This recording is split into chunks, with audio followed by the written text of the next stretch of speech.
Well, the green net zero agenda that, of course, lets lots of pretty wealthy, well-off people pat themselves on the back about saving the world, whilst we see the decimation of industry, we see energy prices rocketing, and working class people in particular feeling the very negative impacts of higher energy costs.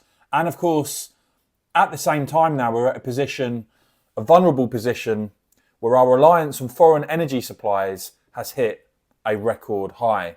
It really is pretty sad and disturbing when you look in the grand scheme of things how minuscule our CO2 is in the context of the world. And we've seen a pushback against this and a dose of sanity recently from Sweden, warning that weather-dependent energy is a massive, massive gamble. And it certainly isn't an agenda that you should be crippling your industry and shipping your jobs abroad for. We're now finally seeing the truth emerging that net zero is driving up energy prices, and things this week really did get pretty sinister, because the UK neared, or got somewhere near at least, actual blackouts. The tightest day in the electricity market for our country since 2011. And as people are pointing out now, the dire state of our electricity system is down to the increasing proportion of intermittent wind and solar on the grid at the same time as shutting down and blowing up reliable power stations.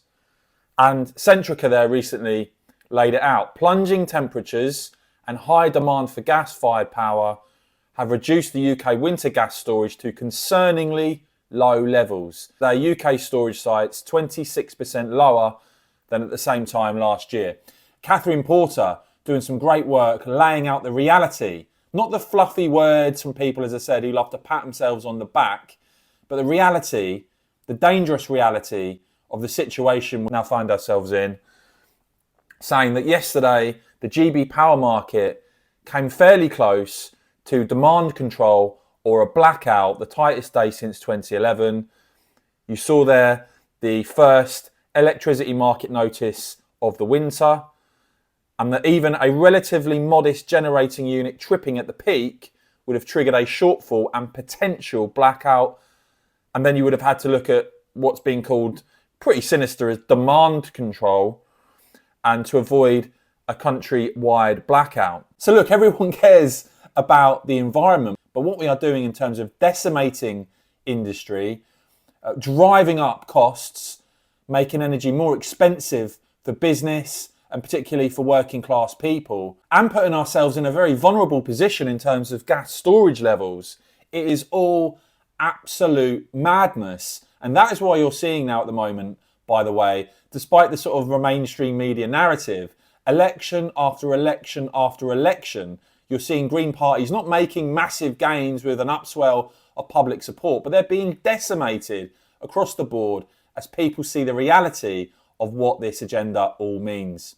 As ever, guys, I will of course keep bringing you all the latest on this and much more. So please do whack this video a quick thumbs up, and of course, as ever, cheers for watching.